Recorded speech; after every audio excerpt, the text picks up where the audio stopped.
So I'm here with Gareth Dix. Gareth is an old friend of mine. We worked together when he was a fellow at the CLAW Social Leadership Development Project. And Gareth impressed me for the work that he does in the social sector and just his sort of general get up and go-ness. And he does a whole hell of a lot of things, which he's going to tell us about. So Gareth, thank you so much for attending and coming along. Really appreciate it. Are you doing all right? Really well, yeah. I mean, yeah, absolutely fine. I'm very thankful and blessed to be able to say that as well. And yeah. It's great to see you, Mark, as well. Haven't seen you for a while, so it's great to see you. Thank you very much. So, Gareth, let's kick off the interview and just tell us a bit about yourself. So where do you come from? What was your early life like, and what are you up to now? Okay. Yeah, I guess interesting because I'm speaking to you with a Welsh accent, but I was born in St Austell in Cornwall. So straight away, there's a bit of a heritage theme around the land, place, bit of engineering, mining. So Cornwall has a mining heritage, and some of my ancestors, great-grandparents, went on to South Wales to take their skills in that area. So there's a strong connection between Cornwall and South Wales. So I was born in Cornwall. My parents were health professionals, and my dad was working in Cornwall for a number of years in the early 70s. So myself and my two sisters were born there. And then after about 4 or 5 years, we moved back to South Wales due to some health challenges for my mum, where family was. So I'm speaking to you with a Welsh accent, Mark, strong Welsh accent, because from the age of 4 to the age of around 21, I was brought up in the South Wales valleys on the foot of the Brecon Beacons, near a large former industrial town called Merthyr Tydfil. Oh yeah. That's where I would argue I cut my teeth. I probably would say that there was some real interesting stuff going around in terms of the closure of the mining industry, major unemployment, a massive dichotomy between the whole mining communities and law enforcement and police at the time. So I would argue that I had a wonderful childhood where I was free to do whatever I wanted in those days where we didn't have these communication bits of technology. I got out and played solidly and jumped across streams, ran across mountains, played sport whenever I could, but was also in terms of community breakup and disconnection. And I think those things really played a role in my thinking. So yeah. So what work did you start doing then at 21? Where did that take you, and where are you now? That was quite a while ago, right? Yeah. So one of the interesting things in the growing up bit was I saw sport as an opportunity to kind of find a little bit of structure, but also a way of expressing myself. And I also saw music as an opportunity to do the same thing, which is a bit unusual. Not everyone is sporty and musical. But when you're in Wales, the certain things are compulsory. One is the ability to speak the Welsh language. The other one is to be able to play rugby. And the third one is probably to be able to sing. So, so this leads into some career decisions. And I was always taken by the fact that the structure of sport in Wales was so strong, and the local heroes were really important. They were often just musicians or sport stars, and it wasn't about the top Premiership footballer. It was mainly about the captain of the local team.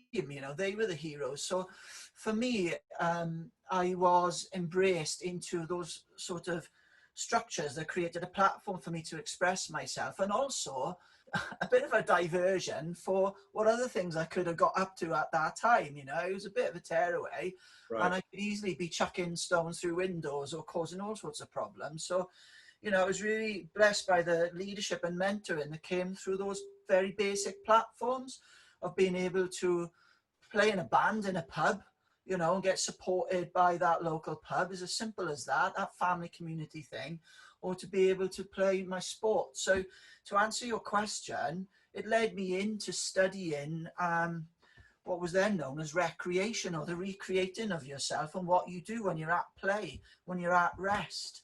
And the outplaying of that for me was, you know, the science of sport and the human body, and the benefits to the human body of when we're physically active.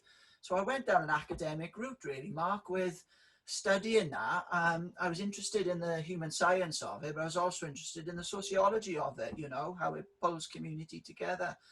And that I kind of went then into working within a large network of sports facilities as a manager, and a sort of, I don't know, my first taste of leading others, you know, in these sort of large sports infrastructure settings, you know, like leisure centres. Went back to university and did another master's degree, focusing more so on the kind of sociology side of it. And then I decided to follow my heart, really. It's an interesting story around heritage and kind of how, and place, now that plays a role in you. And I discovered the ocean as a 17, 18-year-old to get out of some of the harshness of where I was living and just have a break. So 30 minutes away from where I lived in South Wales was the ocean. It's not far, but very few people in Merthyr or Aberdeen or that valley actually access that environment. Right. And I managed to get there, and I saw people standing on boards and riding in forward momentum on these things known as waves. And I thought, my goodness, I would really love to do that. So I taught myself to surf. I still think I'm probably the first ever surfer from Merthyr Tydfil back in the late 1980s and early 90s. Yeah. And so after my master's, I decided to go and be a beach lifeguard in Cornwall and relocate and surf as much as I could and just spend as much time as I could in the natural environment before I went on into more professional work, which is now I work with Sport England, the national organisation that invests millions in sport across the country. So yeah, it's a bit of a quick story. No, that's brilliant. I mean, thank you, Gareth. I mean, it's very, very clear, really sort of full of richness as well. I was particularly struck by what you said about leadership coming from the local communities and people having an effect on you to the degree that it changed your choices, right? So who in particular, have you got any role models that you could name that had that effect on you, and how did that come about? Well, yeah, and those role models, again, were local role models, you know, and it's easy to quote you know, and people who've achieved some amazing things in sport that you'll see on a national stage or through the TV. But the reality is that they were really local. So I'd start with, you know, I'm very blessed to have a father who invested some great time in me. And I think fatherhood and parenting, you know, leadership, you know, doesn't get as visceral and as core as the stuff that comes with just being a dad, and I live that now in my boys. So my dad was a huge role model, and I think the kind of key characteristics of him and his strengths that played out to me was quiet leadership. He wasn't loud, understated, humble. He created space between a lot of the decisions he was making, and I saw the playing out of his leadership on the sports field. So I saw him play. I also saw how he conducted himself in the changing room with some really, you know, hard men, and how a soft style, allowing others to be the best of themselves and creating the space for that. With gentle direction, but also it felt really strong as well. I saw that in reality, you know. So there's no doubt that, you know, seeing him operate, and he was a senior manager in the NHS as well. So all his words and narratives were always around compassion, care, and servanthood, servant-heartedness. Yes. It was all about making others better, It was always a bigger cause. And that was quite obvious to see. It just felt it wasn't about him ever, but it was about something bigger than him. And you know, there's no doubt, even to the point, Mark, right, of, you know, we had a bunch of guys who just were on their knees because they didn't have jobs. These were miners who had nothing. No money, they were striking. Yeah. You know, my dad didn't have any money, but he would bring them in to, the house didn't need painting, but he'd bring them in to paint the house. He'd bring them in to fix something that didn't need fixing. It was, you know, when we went shopping, half our shopping was given away.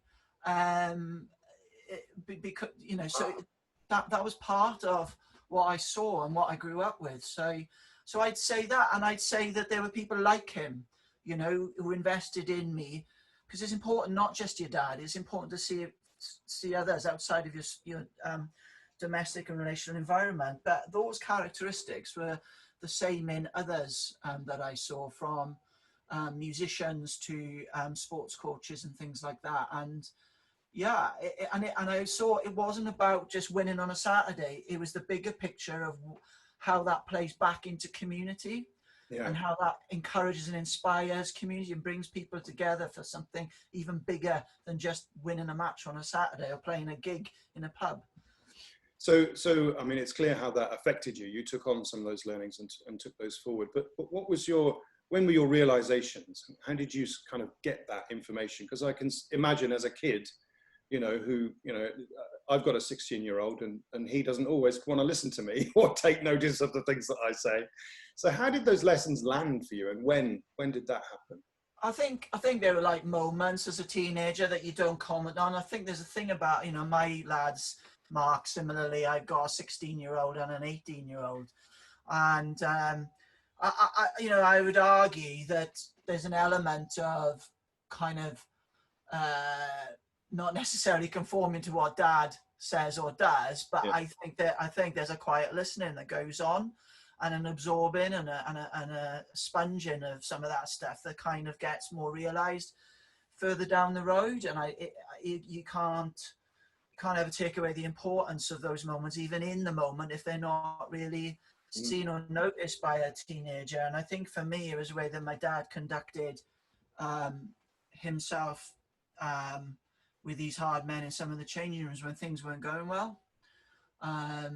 So it was more in the harder times, when there was almost like one point, and the very simple things, Mark, you know, we talk about leadership in these big corporate settings, but they're driven down to these very simple things where there's a huge fallout, and there's something akin to a military coup to get rid of the captain because he's not doing what he should be doing, and about how my dad went in and handled those situations and diffused through you know, genuinely authentic leadership, creating space, retaining relationship, and standing by the underdog as well, to an extent that we're all growing here. So I saw my dad entering the change room. I saw my dad using a couple of swear words that I hadn't heard him use at any point, and I saw the effect of that, and I thought that was really, so that made me think, hang on a minute, good people, rooted with a heart to see transformation in other people's lives,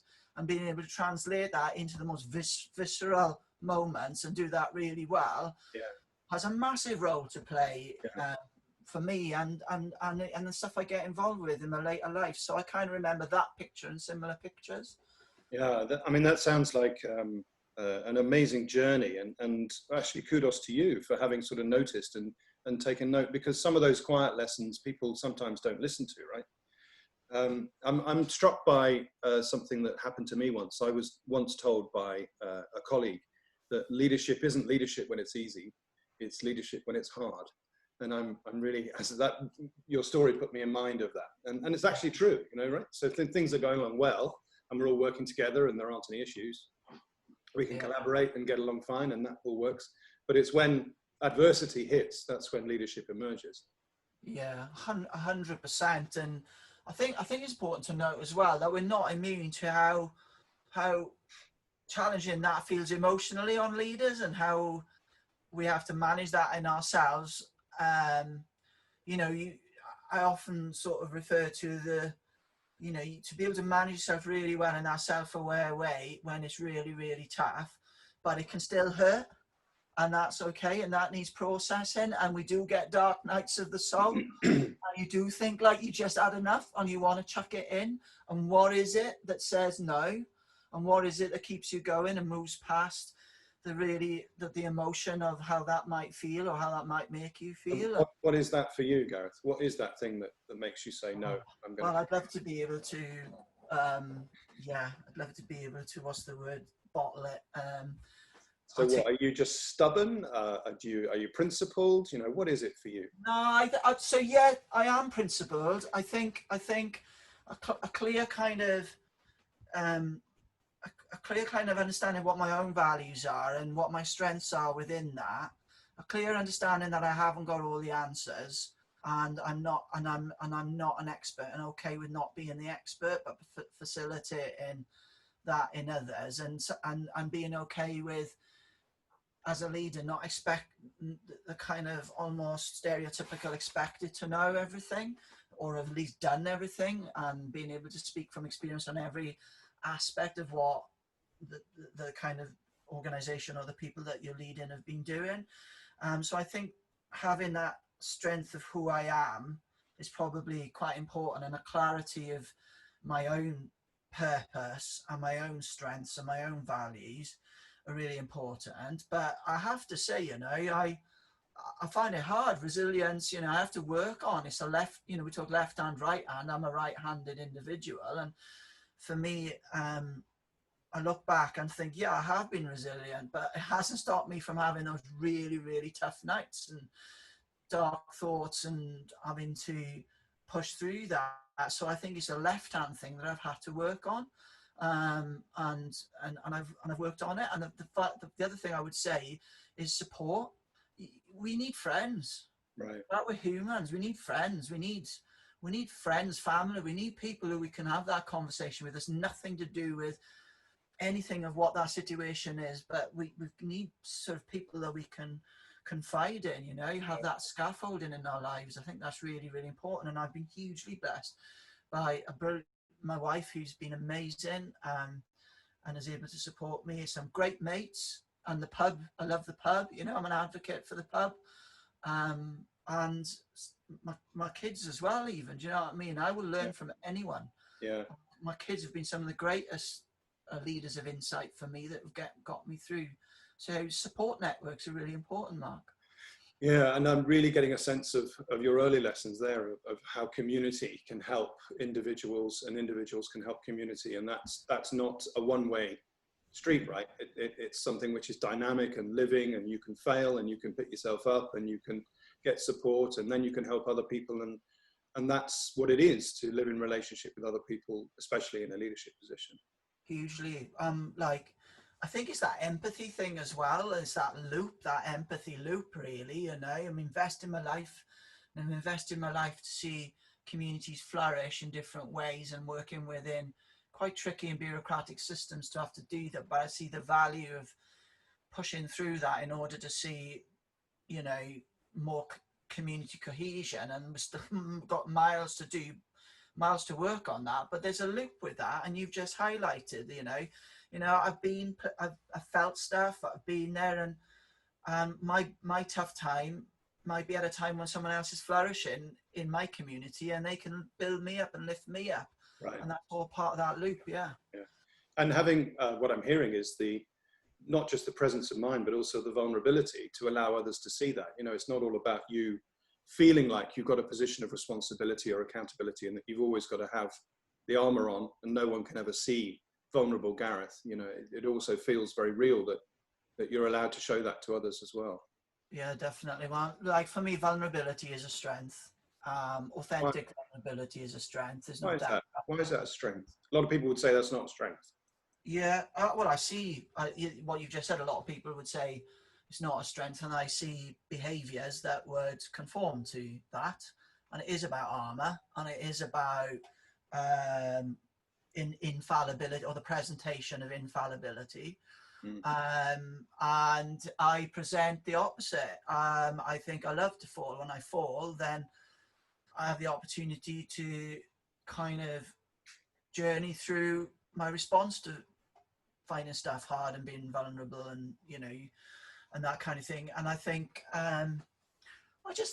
I think today, whether it's a movement or not a movement, it just feels right to me that, you know, if I'm really genuinely want to influence, and I mean influence in a very soft way, influence and lead top to bottom and bottom to top, I think vulnerability is vital to that, because I think it brings people with you, because I think you can empathize with us, and others can empathize with you. And I just think just going really back to the very core human elements that we are, you know, that we struggle with stuff. Yeah. And when we all know that, we're in it together a bit more.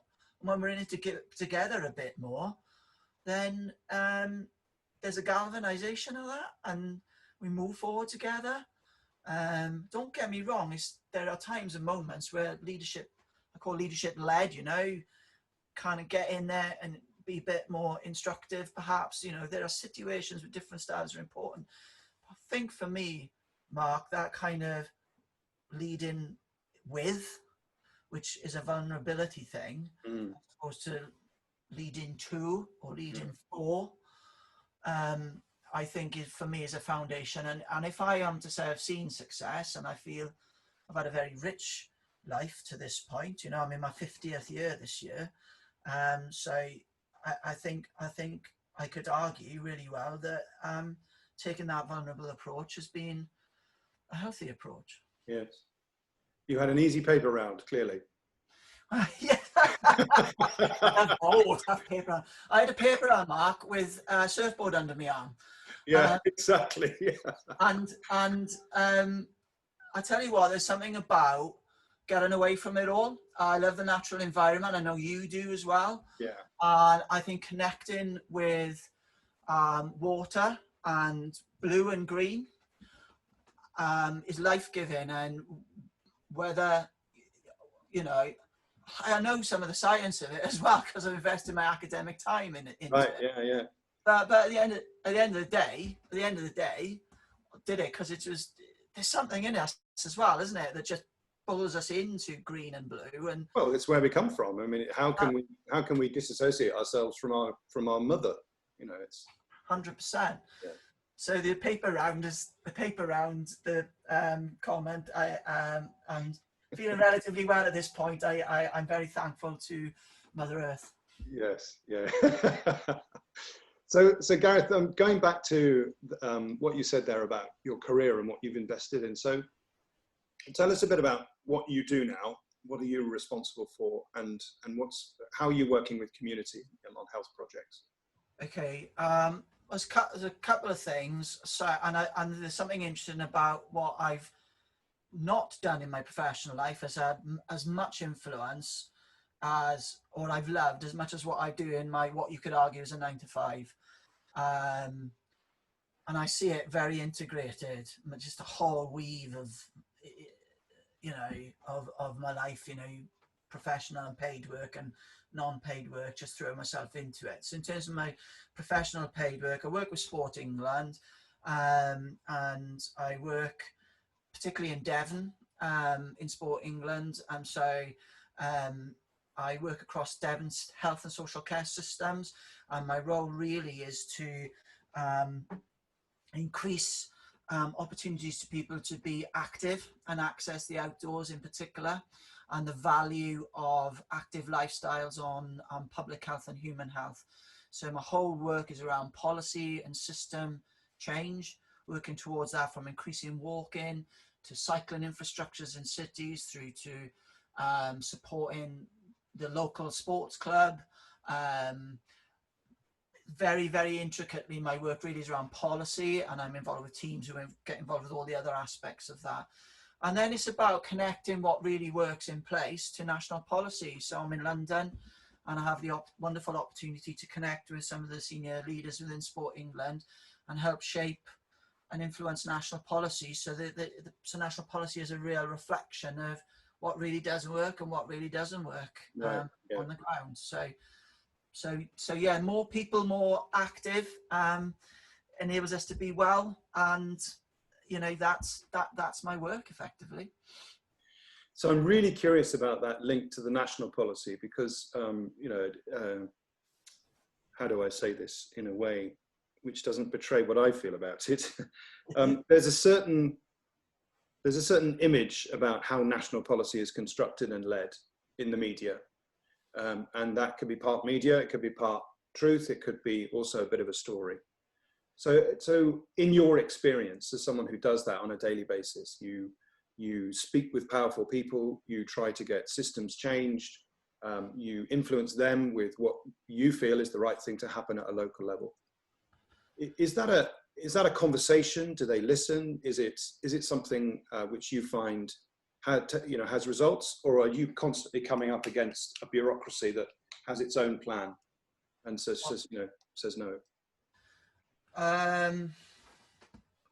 Well, interestingly, it's never a direct no. It's a thank you very much. We'll take that on board, right. And we'll see how well that seeps in. Look, I think it's some of that. Sometimes it's all of what you've just articulated. I took a decision. It's Mark, to be honest, I laugh at myself, right? Because I would rather sit outside the system, but I can't sit outside the complex system and complain about it and not be all right about it.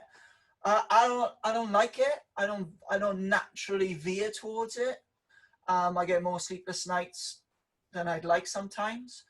I get more frustrated than I'd like, but I think fundamentally, if I want to see change, then I need to step into the messiness right. of what that is, and how long I'll last, I don't know. I said that to a colleague in a WhatsApp message yesterday who was talking to me about some of the real race issues that are going on, and how some of these big organizations like Sport England are releasing innovation funding.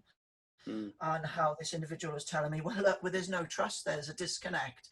And it's often the large charities that can write lovely bling applications, make it shaped exactly how you want it, and then it gets assessed by people who you could argue are of a similar mold to the writers of the bids. And this individual was telling me how, it's a real challenge to the very, to write in grassroots level when some of the real issues are having, and there's a lack of trust. And I said, look, I'd rather work with that lack of trust than just say there's a lack of trust. Right. And not be happy about it. I'd rather be part of the trust building process. So to answer your question, we're working towards, I would argue, there's a movement towards transformative approaches within these systems, working towards building trust, social intelligence, relationship-based, equal actors, removing the expert, trying to flatten not necessarily the structure always, but really just flatten the thinking behind the structure, and embrace lived experience far more than ever. So I would say those are the narratives, those are the semantics, those are the words that I'm hearing more than I've ever heard. And the dial is moving slowly on it. And I'll be honest, I'd love it to be, it's fully embedded, that approach. Yeah. The connectivity is there, but it's not, and there's loads of work to do. Yeah. And is that driven just by sort of financial decisions, or is there some other dynamic at work? Well, look, money comes into it. It's still is a currency, and it's the currency of decision making a lot of the time, people would argue, but I feel that when you bottom out the roots of some of this, that comes up. That's one of them. I think the reality is that I would argue that power is in there, ambition is in there, and I think ambition for the right reasons is okay, and to look at what those right reasons are is okay, but sometimes they're not always the right reasons, and I think personal ambition or kind of scaling a ladder to the top no matter what can come into it. So I think people's individual kind of leadership characteristics come into this. And sometimes, you know, the reality is, as we started this conversation, they're not always, I don't always agree with them. And I think that's always a challenge. And so you will get difficult people who are more out maybe for individual gain, perhaps, Right. and whether that be power or finance. So yeah, but I think, but you know, I want to see all the good in the world, and I think there's a whole movement of people who are stepping into these spaces and seeing it from a different perspective, and I'm encouraged by that. That's really fascinating, Gareth. So what you won't know is that one of the trends that we're seeing in conducting this range of interviews is there's almost a split. It's not binary, and there are grades and shades between, of course. But if I can paint in primary colours for a moment, on the one hand, you've got people who seem to be in service to themselves, as you've just described. So what they are genuinely seeking, whether they know it or not, is some kind of power, some kind of privilege, some kind of decision making, and the cause that they're furthering is their own. You know, if they want to be successful in their career, there's nothing wrong with that. We all want to be successful in our careers, but there's something which is more, has a narrower view around its impact on others. And then on the other hand, we've got people who seem to be less about themselves and more about the purpose or the cause that they're serving, which I think is what you've just described there. Is that right? I'm trying not to put words in your mouth. I think there is that. I hold out hope that for a momentum of change and a momentum of individuals who are, well, I say individuals, you know, people who are like-minded and have that mutuality around seeing the world as a better place in the form of cohesive communities, or in the form of looking after, stewarding our environment. And I do believe, and I am hopeful of a momentum of change. And I remember a train conversation not so long ago about exactly this subject, and I think it's becoming a bit of a scary place. I think scary is not an emotion that some of these leaders have, being honest. There's a bit of narcissism in there, but I think there's a real challenge. I think there's a little bit of a coming together at the moment, and I think some of these very senior leaders who hold some of these positions that come from that kind of perspective you just talked about are threatened by a momentum of change. And it's about how can we keep that momentum of change going? Will it succeed?